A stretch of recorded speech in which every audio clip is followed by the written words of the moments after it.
اور اب science college میں ہوں۔ بس اس کے علاوہ پھر ہماری کوئی گفتگو نہ ہوئی۔ اس کے ساتھ چلتے ہوئے مجھے ایسا لگ رہا تھا جیسے میں زمین پر نہیں چل رہی بلکہ جیسے یہ خواب کی دنیا ہے۔ میرا دل اندر ہی اندر اس سے باتیں کر رہا تھا مگر زبان بالکل خاموش تھی۔ دل اندر ہی اندر کہہ رہا تھا تم میری محبتوں کے مرکز ہو، تم سے ہی میری زندگی ہے، تم مجھے کبھی نہیں چھوڑ سکتے، میرا تمہارا رشتہ ازلی ہے۔ میری نظریں سامنے فضا میں اٹکی ہوئی تھی اور دل اندر ہی اندر اس طرح یہ سب کچھ کہہ رہا تھا جیسے ایک ریکارڈ چل رہا ہو۔ وہ میرے برابر برابر ایک سائے کی طرح چلتا رہا۔ ہم دونوں کی حالت سحر زدہ سی تھی، یہاں تک کہ راستہ ختم ہونے کو آ گیا۔ میں نے ہاتھ نکالا اور اسے پکڑا دیا۔ خدا حافظ، وہ جواباً بولا، خدا حافظ، میں کل پھر تمہیں ملوں گا۔ میری آنکھوں میں خوشی جھلکنے لگی۔ میں نے کہا اچھا۔ دوسرے دن پھر اسی طرح وہ مل گیا۔ ہم اسی راستے پر چل نکلے۔ راستے پر قدم رکھتے ہی ریحانہ کا تصور آ گیا۔ مجھے یوں لگا جیسے کوئی قطرہ قطرہ میرے اندر سے نچوڑ رہا ہے۔ مجھ پر پھر جان کنی کی حالت طاری ہونے لگی۔ میں نے اس دم دعا کی، یا اللہ، ریحانہ میری بہت عزیز سہیلی ہے، اسے سدا خوش رکھنا۔ بظاہر وہی کل والی حالت تھی کہ ہم دونوں ساتھ ساتھ چل رہے تھے۔ میری نظر فضا میں تھی۔ خیال آیا بچپن کا وہ دور گزر گیا ہے جس میں میری محبت کی تصویر ریحانہ تھی، اب یہ تصویر حبیب ہے۔ میری سب سے پہلی تصویر جو دنیا میں نے دیکھی وہ میری ماں ہے۔ ماں کا نقش بھی میرے دل کی گہرائی میں منکش نظر آیا، جس کے ساتھ میرا ذہنی رابطہ اکثر رہتا تھا۔ پھر ریحانہ اور آج حبیب ہے۔ میں بڑی ہوتی جا رہی ہوں، عمر کے ساتھ ساتھ میری ضرورتیں بدل رہی ہیں۔ جب مجھے ماں کی ضرورت تھی تو اللہ نے ماں کا ساتھ دے دیا، پھر سہیلی کی ضرورت پڑی کہ جو باتیں ماں سے نہ کہہ سکتی تھی وہ سہیلی کے ساتھ کرتی تھی، اور اب جو باتیں میں سہیلی سے بھی نہ کر سکتی تھی وہ مجھے اس لڑکے سے کرنی ہے۔ میں اندر ہی اندر اس تبدیلی پر غور کرتی رہی۔ میرے اندر پھر خیالات کا ایک ریکارڈ چل گیا۔ اے میری زندگی کے ہم سفر، اللہ نے تمہیں میرا ہم سفر چن لیا ہے۔ اللہ کا فیصلہ اور ارادہ انسان کے ارادے پر غالب ہے۔ میں نے اللہ کے فیصلے پر سر جھکا دیا ہے، تم بھی اسے قبول کر لو، کیونکہ ہونا تو وہی ہے جو اللہ چاہتا ہے۔ میں تمہیں اتنی محبت دوں گی کہ تم اس محبت میں سب کچھ بھول جاؤ گے۔ میرے پاس تمہیں دینے کے لیے صرف یہی ایک چیز ہے۔ کل کی طرح آج بھی سارا راستہ خاموشی سے گزر گیا۔ یہ راستہ بہت خاموش تھا، یہاں ذرا بھی ٹریفک نہ تھی۔ بہت بڑی بڑی کوٹھیاں تھیں جن کے احاطے کے اندر بڑے بڑے ہرے بھرے درخت لگے تھے، اور یوں لگتا تھا جیسے یہاں کوئی نہیں رہتا۔ صاف ستھرے ہرے بھرے راستے پر ہم دونوں چپ چاپ قدم سے قدم ملائے ساتھ چلتے رہے۔ کل کی طرح آج بھی ہمارے سفر کا آغاز سلام سے ہوا اور اختتام خدا حافظ پر ہوا۔ آج میں نے دل میں کہا کل آنا، اس نے زبان سے کل آنے کے لیے کچھ نہ کہا۔ جب وہ چلا گیا میرے دل میں ایک افسوس سا ہونے لگا، کاش میں اس سے کچھ باتیں کر لیتی، وہ بھی کہتا ہوگا کیسی خاموش کیسی سنجیدہ لڑکی ہے، جبکہ میں نہ خاموش اور نہ ہی اتنی سنجیدہ لڑکی ہوں، میں تو ہنستی گاتی خوش باش لڑکی ہوں۔ پھر مجھے کیا ہو جاتا ہے؟ دل نے کہا میں اس سے باتیں کروں گی ضرور، مگر پہلے وہ مجھے جان تو لے، میں اسے بتا تو دوں کہ میں کون ہوں، میں کوئی عام لڑکی نہیں ہوں۔ اس رات میں آنکھوں میں اس کے سپنے سجا کے سو گئی، خواب دیکھتی ہوں کہ میں گھنے جنگل میں ہوں، تانے تنہا، جیسے مجھے کسی کی کھوج ہے، مگر میں جانتی ہوں کہ مجھے کس کی کھوج ہے، وہ میرا محبوب ہے۔ محبوب کی صورت حبیب کی صورت بن گئی۔ میں جنگل میں بے خوف و خطر چلی جا رہی ہوں۔ اتنے میں ایک بڑا سا سانپ آ کر میرے پاؤں سے لپٹنے کی کوشش کرتا ہے۔ جیسے ہی میرے قدم اس کے لپٹنے سے دھیمے پڑتے ہیں، میں پاؤں کی جانب دیکھتی ہوں اور غصے میں اس سانپ کو پاؤں تلے رون دیتی ہوں اور پھر آگے بڑھ جاتی ہوں۔ تھوڑی دیر آگے جا کر پھر ایک سانپ کسی ڈھالی سے لٹکتا ہوا میرے کندھوں پر آ جاتا ہے۔ میں بہت غصے میں اسے اپنے کندھوں سے جھٹک دیتی ہوں۔ تھوڑا آگے چلنے کے بعد زمین پر 4-5 بڑے بڑے اژدھے میرا راستہ روکے کھڑے تھے۔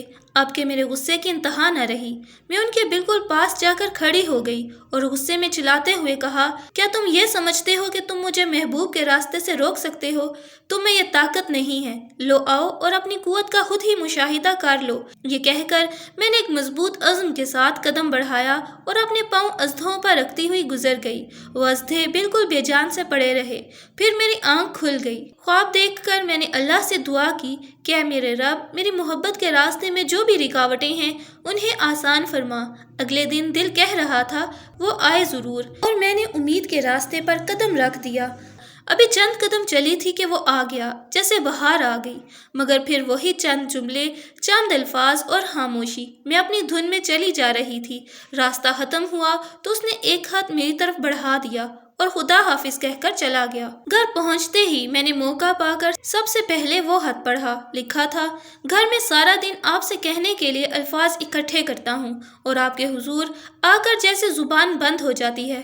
لگتا ہے یہی حال آپ کا بھی ہے۔ اظہار مدعا کے لیے میرے پاس الفاظ نہیں ہیں، مگر اتنا جانتا ہوں کہ آپ کے بغیر میں زندگی کا تصور نہیں کر سکتا۔ یوں لگتا ہے جیسے قدرت نے ہمیں ایک بندھن میں باندھ دیا ہے۔ میں یہ تو نہیں کہہ سکتا کہ آپ کے دامن میں چاند ستارے بھر دوں گا، مگر اتنا ضرور کہوں گا کہ دل کے اس بندھن کو قائم رکھنے کی پوری کوشش کروں گا۔ آپ کی محبت میری زندگی کا سرمایہ ہے۔ آپ کی طرح خوبصورت الفاظ میرے پاس نہیں ہیں، مگر جیسے بھی ہیں انہی کو میرے دل کی آواز سمجھ لیجئے۔ حبیب۔ خط پڑھ کر میرے روح کا ایک ایک تار بج اٹھا۔ مجھے یوں لگا جیسے میں صدیوں سے جس کے انتظار میں تھی وہ مجھے مل گیا ہے۔ میں نے اللہ کے حضور بڑی عاجزی کے ساتھ دعا مانگی، یا اللہ، وہ میری روح کا چین ہے، اسے مجھ سے مت جدا کرنا۔ اس کے ساتھ ہی ریحانہ کی جدائی اندیشہ بن کر سامنے آ گئی۔ میری نظروں کے سامنے بچپن کے وہ دن آ گئے جب ہم سڑک پر پڑی ماچس کی خالی ڈبیا کو ٹھوکر مارتے مارتے اسکول پہنچ جاتے تھے۔ یا اللہ، مجھے وہ یاد آتی ہے اور بہت یاد آتی ہے۔ میں نے اسے دوست مانا ہے۔ دوست تو زندگی میں ایک ہی ہوتا ہے۔ اس ساری دنیا میں نے ایک لڑکی کو اپنے دوست کی حیثیت سے چنا۔ وہ جہاں بھی رہے اسے خوش رکھنا اور اسے میرے حال کی خبر دے دینا۔ اللہ سے یہ کہہ کر مجھے ایک سکون و اطمینان ملا کہ وہ ضرور میرا حال اس تک پہنچا دے گا۔ بظاہر میں نے یہ کبھی جاننے کی ضرورت محسوس نہ کی کہ وہ کہاں ہے، کیسی ہے اور اسے ملاقات بھی کی جا سکتی ہے۔ میرا رشتہ تو اندر کا تھا، جسے میرا دل ہی جانتا تھا، میں جانتی تھی۔ حبیب کی محبت ریحانہ کی محبت کا نعم البدل ہے، مگر میں جس درد سے آشنا ہوئی تھی میں نہیں چاہتی تھی کہ پھر وہی درد میری جان نچوڑتا رہے۔ اس دن کے بعد وہ 2-3 دن نہ آیا۔ میری آنکھیں اسے دیکھنے کو تڑپنے لگیں۔ رات ہو گئی۔ میں شام سے بار بار گیلری میں جاتی کہ شاید وہ دکھائی دے جائے، مگر بے سود۔ آخر رات کو سونے کے لیے بستر پر لیٹ گئی۔ وہی دل کا درد جسے میں جان کنی کی تکلیف کے سوا اور کوئی نام نہ دے سکتی تھی، میرے روئیں روئیں سے جیسے جان کھینچنے لگا۔ میں کتنی دیر اسی تکلیف میں اپنے رب سے فریاد کرتی رہی کہ مجھے اس آگ میں آخر کیوں جلا رکھا ہے، میری نظریں اسے کیوں دیکھنا چاہتی ہیں۔ رات کو خواب میں دیکھتی ہوں کہ میں اپنی دھن میں مگن ہنستی کھیلتی ہوئی ایک راستے پر جا رہی ہوں۔ یوں لگتا ہے جیسے میں اپنے محبوب سے ملنے جا رہی ہوں۔ میرا کم سن شباب اپنے حسن سے بے خبر ہے۔ میں اپنا دوپٹہ لہراتی راستے کے ٹیلوں پر گاتی لہراتی چلی جا رہی ہوں۔ دل میں محبوب سے ملنے کی لگن خوشیوں کے پھول کھلا رہی ہے۔ کبھی میں اس ٹیلے پر کھڑی ہو کر اسے نہایت ہی پیار بھری آواز میں پکارتی ہوں اور کبھی کسی درخت کی ٹہنی سے جھول کر اس کو آواز دیتی ہوں۔ میں اسی خوشی میں تھی کہ ایک سانپ میرے پیچھے لگ گیا۔ میں محبوب کے خیال میں اتنی زیادہ ڈوبی ہوئی تھی کہ بہت دیر تک مجھے اس کے ساتھ ساتھ آنے کا احساس ہی نہ ہوا۔ کافی دیر بعد اس نے اپنا پھن اٹھا کر میرے سامنے آ کر پھنکارا تو میں چونک کر کھڑی ہو گئی، مگر یہ دہل در معقولات مجھے کچھ اچھی نہ لگی۔ خبردار جو میرے راستے میں آیا، کہہ کر میں نے اسے گلے سے پکڑ کر دور پھینک دیا اور پھر اسی طرح ہنستی گاتی اپنے راستے پر چل دی۔ صبح آنکھ کھلی تو دوسری بار خواب میں سانپ دیکھ کر مجھے یہ خیال آیا کہ ہماری محبت میں دنیاوی رکاوٹیں آتی ہیں۔ میں نے دعا کی کہ یا اللہ، ہمارے راستے کی ہر مشکل آسان کرنا اور ہمیں اپنی حفاظت میں رکھنا۔ دوسرے دن وہ اسکول پر ملا۔ آج میں نے سوچ لیا تھا کہ میں اس سنجیدگی کو ہٹا کے اس سے نارمل طریقے سے بات کروں گی۔ اس نے آتے ہی سلام کیا۔ میں نے جواب دیا اور اپنی بے صبری کا حال سنانا مناسب نہ سمجھا۔ مجھے اس میں اپنی کمزوری نظر آئی، اسی لیے میں نے اس سے پوچھا کہ تم 3 دن کیوں نہیں آئے؟ اس نے کہا آپ کیسی ہیں؟ میں نے کہا ٹھیک ہوں۔ کہنے لگا کچھ مصروف تھا، اسی وجہ سے نہ آ سکا۔ میں نے کہا اچھا۔ اس وقت ہم ایک بڑے گھنے سے درخت کے نیچے سے گزر رہے تھے جس کی شاخیں بالکل نیچے تک تھیں۔ اس کے پتے املی کے پتے کی طرح تھے مگر نہایت ہی باریک باریک تھے۔ اس نے پتے توڑ کر میرے اوپر پھینک دیے۔ شرم سے میں نے اپنا چہرہ دوپٹے میں چھپا لیا۔ اس کے بعد وہ جانے کیا کیا کہتا رہا، میں ہوں کرتی رہی۔ میری آنکھوں کے سامنے کچھ اور ہی منظر تھا۔ میں سجی سجائی دلہن بنی کسی فرش پر بیٹھی تھی، کوئی میری مانگ میں افشاں بہ رہا تھا۔